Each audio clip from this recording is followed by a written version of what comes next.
हाय दोस्तों, आप सभी का स्वागत है प्रेम बुलबुल मैथ के यूट्यूब चैनल। तो आज अपने एक एडवांस की छोटी सी टॉपिक पर बात करने वाले हैं त्रिभुज के बारे में कि भाई त्रिभुज कितने प्रकार होता है या कम नहीं होता है। तो उसके बाद हम बताते भाई कि त्रिभुज के टाइप्स। जो त्रिभुज है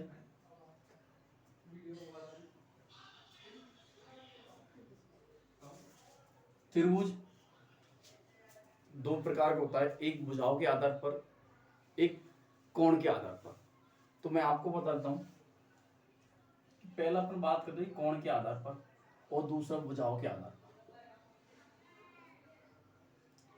तो कोण के आधार पर पहला होता है एक समकोण त्रिभुज, दूसरा होता है एक न्यून कोण, और दोस्तों तीसरा होता है अधिक कोण।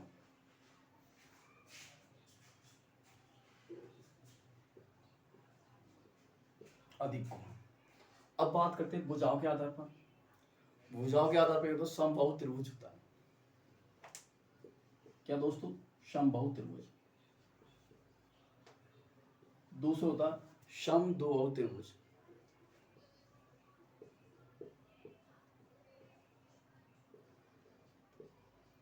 त्रिभुज। और तीसरा होता है विषमबाहु त्रिभुज।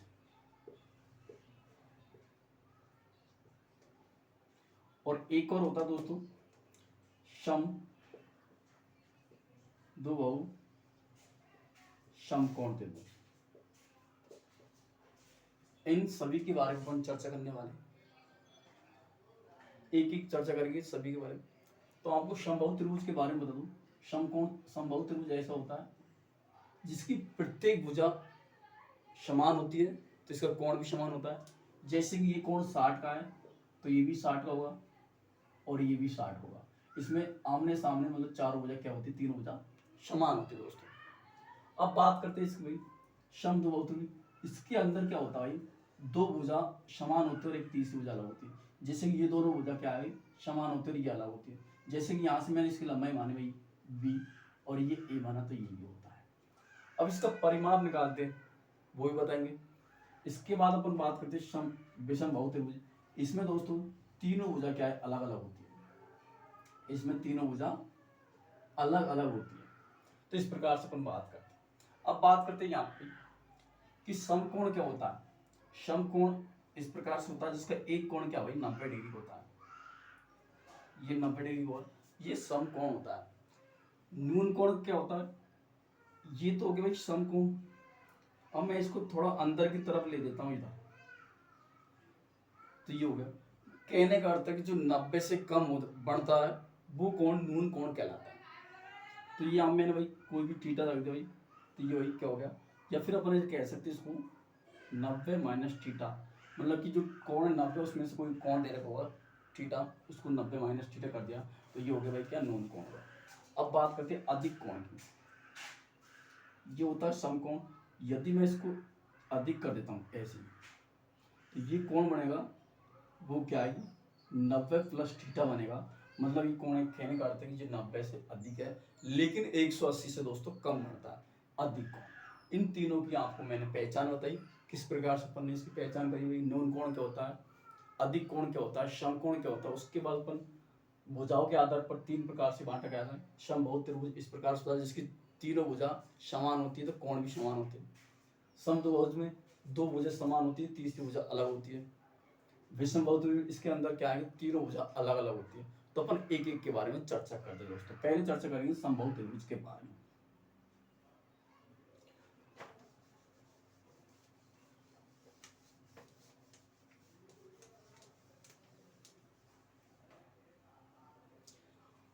तो समद्विबाहु त्रिभुज क्या होता है, इसकी मैंने पहचान होती है कि इसकी सभी भुजा क्या होती है, समान होती है और कोण भी समान होता है।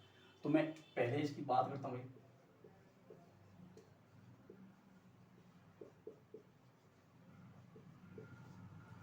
तो इसकी विशेषकर चर्चा अपने क्या रहेगी, इसका पहले अपन बनाते डायग्राम।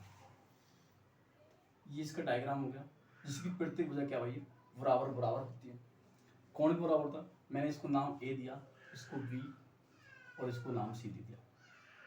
अब यहां से अपन को भाई इस पे कोई लंब डालते भी, यहाँ ये मैंने लंब डाला और लंब डालते तो भाई बीचों बीच में डालेगा। यहाँ से यहाँ तक इसकी चौड़ाई अपन को दे रखी है बी, और ये मैंने मानी ए, सॉरी तीनों वजह क्या बराबर होती है। इसको भी ए माना, इसको भी ए माना, इसको भी ए माना। यदि मैंने यहाँ लंब डाल दी तो ये भाई a/2 हो जाएगी, ये a/2 हो जाएगी। अभी ऊंचाई निकालनी है अपन को फॉर्मूला पता है भाई ऊंचाई निकालने का। डायरेक्ट फॉर्मूला क्या होता है कि √3/2 a होता है। ए क्या भुजा है।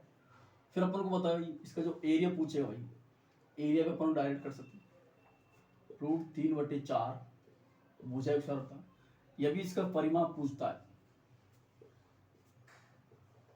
परिमाप क्या हो जाएगा 3a हो जाएगा, क्योंकि परिमाप का मतलब होता है कि भाई जहां से अपन चलना स्टार्ट करेंगे तो ये वाली भुजा, ये वाली भुजा और ये वाली भुजा, क्योंकि तीनों भुजा क्या है समान, जैसे अपन ने 3a लिख दिया। अब मैं यहाँ लिख देता हूँ भाई a बराबर क्या है भुजा, जहां पे a आ रहा है वहां अपन भुजा मानते। अपन को सिद्ध करना है कि भाई ये ऊंचाई कैसे आई, ये कैसे आया, सूत्र किस प्रकार से बना, तो वो आपको बताने वाला। जैसे कि भाई मैंने ये लंब डाला यहाँ से भाई, तो ये आपको क्या दिख रहा है, समकोण त्रिभुज दिख रहा है। तो समकोण त्रिभुज का मतलब क्या होता है अपन निकालते हुई पाइथागोरस प्रमेय पढ़ी होगी आपने 10th क्लास के अंदर। तो उसमें बताया गया कि सबसे बड़ी भुजा होती है वो कर्ण कहलाती है, और दो भुजाओं के योग के बराबर होता है। तो अपन कह सकते हैं कर्ण क्या होता है कि दो भुजाओं से बराबर हो सकता है, अधिक हो सकता है, लेकिन कम नहीं हो सकता। तो यहाँ से देखो मैं कर्ण विस्तार बराबर क्या होता है, लंब विस्तार प्लस आधार विस्तार होता है। अब यहाँ मेरे पास में क्या लंब चाहिए, तो मैं लंब को निकालना मुझे, तो लंब विस्तार बराबर क्या होता है कर्ण विस्तार माइनस आधार विस्तार। अब मुझे खाली कर्ण चाहिए तो मुझे मैं रूट कर दूंगा कर्ण विस्तार माइनस आधार विस्तार। अब यहाँ में कर्ण क्या है, पास में ए है, तो मैंने यहाँ भाई ये मैंने ऊंचाई मानी h, कर्ण क्या भाई ये रूट लग जाएगा। कर्ण अपने पास में ए, मैंने ए का विस्तार किया। आधार क्या भाई इसका a/2 विस्तार, ये हो गया। फिर यहाँ से मैंने भाई किया भाई रूट में इसको किया तो a विस्तार हो गया, और इसको किया भाई a विस्तार 4 हो जाएगा। अब ये भाई मैं इसको इसके साथ गुणा करूँ 4a हो जाएगा। तो देखो रूट कुछ नहीं थे, एक मानते, फिर अपन लघुत्तम लेते हुए, तो यहाँ इसके साथ किया तो 4a माइनस a बटे 4। अब आप समझ गए, दिखा यहाँ तक, तो आप समझ गए। इसको मैंने घटाया भाई, तो ये √3, अब 3a घट जाएगा और बटे 4 हो जाएगा। चल इसको ऊपर बता देना नीति का, देखो भाई 4 में से 3 जाएगा भाई, 2 गया तो ये बचा भाई क्या 3a बटे 4। अब मैंने भाई मुझे h चाहिए, तो यहाँ से हो जाएगा, इसका 3 का कोई नहीं होता है, √a का भाई हो जाएगा और 2 का 4। तो ये प्रकार से अपन ने ऊंचाई निकाली, तो यहाँ से ये भाई सिद्ध हुआ। तो इस प्रकार से अपन ने ऊंचाई निकाली। ये सूत्र मतलब अपन डायरेक्ट याद कर सकते हैं, या फिर इसको कभी क्या बच्चों पूछ लेते हुए कि ये सर आया कैसे, तो इसको इस तरीके से अपन प्रूव करते हुए किस प्रकार से आया। अब बात करते हुए ये एरिया किस प्रकार से आया, तो देखो अपन मुझे भाई एरिया निकालना है। मैंने बताया कोई सा भी त्रिभुज हो, यदि उसकी ऊंचाई पता है अपन को, अब यहाँ से अपन ने ऊंचाई निकाली, ऊंचाई क्या निकली भाई √3a/2 निकली। तो यहाँ से मैं भाई इसका अपन पता है त्रिभुज निकालते हैं 1 आधार गुणा ऊंचाई होता है, तो इस प्रकार से निकाला। चल सही ले लेता हूँ, तो 1/2 आधार क्या हुआ इसका पूरा ए माना मैंने, आधार ए हो गया। ऊंचाई जो अपने यहाँ पाई हुई, तो क्या हो जाएगा भाई √3/1 भुजा। अब मैं इसको गुणा करता हूँ, देखो नीचे गुणा किया भाई मैंने, तो नीचे भाई क्या रहा, ऊपर गुणा किया √3 और a को 1 के साथ गुणा किया 1 और नीचे 2 को 4, तो ये क्या हुआ इसका एरिया निकल गया, और एरिया ये तो है। तो ये प्रूफ होता है, मतलब प्रूफ किस प्रकार से करना होता है। कभी कभी बच्चे पूछते क्लास के अंदर कि सर ये आया कैसे, बना कैसे, तो इस प्रकार से अपन बता सकते भाई ऐसे सूत्र बनाइए। उसके बाद परिमाप का मतलब तो यही है, ये यहाँ से चला भाई, ये भुजा ये होगी, दूसरी ये होगी और तीसरी ये होगी पूरी, तो ये तीनों को जोड़ा तो अपन भाई 3a हो गया, और ये क्या निकला परिमाप। इस प्रकार से मैंने 3 ही लिखा। आया दोस्तों सुनिए, मैं उम्मीद करता हूँ आपके ये अच्छी तरीका से समझ में आ रहा होगा। यदि अपन को भाई ऐसे यदि का तो अपन को भाई पूछ लेता है कि इसके अंदर बनने वाला कोण, एक होता है अंतर्वृत्त कोण और एक परिवृत्त कोण, सॉरी परिवृत्त की त्रिज्या और अंतर्वृत्त की त्रिज्या निकालते अपन। जैसे कि ये बनाया मैंने भाई समबाहु त्रिभुज, अंदर बनेगा तो तीनों भुजाओं क्या टच करना होता इस प्रकार से, और परिवृत्त बनेगा तो बाहर की तरफ टच होना चाहिए ये। अब यहां से इसका सेंटर हो गया तो ये आर हो गया, और ये यहाँ पूरा बाहर लेंगे तो ये आर हो जाएगा। तो अपन को भाई एक परि वाले अंदर अंतर्वृत्त की त्रिज्या निकालनी, तो अपन क्या निकालेंगे भाई कि कर्ण बटे 2 निकालेंगे, और बाहरी वृत्त की त्रिज्या निकालेंगे, परिवृत्त की त्रिज्या निकालनी, तो अपन क्या करते हैं भाई कि लंब को और आधार को और माइनस करते हैं किसको, कर्ण का, और बटे 2 अप्रूव करके बताता हूँ।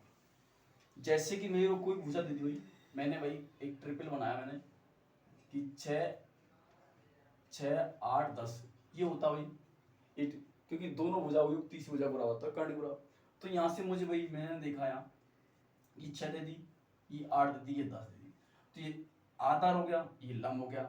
तो यहाँ से अपन निकाल सकते हो भाई, तो कर्ण इतना 10 में मैंने 2 का भाग दिया तो क्या आई 5 इसकी क्या आई अंतर्वृत्त की त्रिज्या 5 आई, तो अपन इसका एरिया निकालते। और जब हम कोई वृत्त का एरिया निकालते अपन तो वो पाई आर स्क्वायर होता है, कोई सा भी वृत्त हो तो उसका एरिया निकालने के लिए पाई आर स्क्वायर का अपन यूज करते हैं दोस्तों। अब यहाँ से भाई तो मैंने लंब और आधार को जोड़ा, 8 बचे 14, 14 में से 10 गया तो भाई 4 बचा, और 4 में फिर 2 का भाग दिया तो 2 आ गया। तो इसकी परिवृत्त की त्रिज्या 2 निकल के आई, अंतर्वृत्त की त्रिज्या 5 निकल के आई, तो इनका अपन एरिया निकाल सकते हैं दोस्तों। मैं उम्मीद करता हूँ कि समबाहु त्रिभुज के बारे में आप अच्छी तरीके से दोस्तों समझ चुके होंगे, एक एक चीज आपको बताई। अब आगे बात करते हैं समद्विबाहु त्रिभुज के बारे में।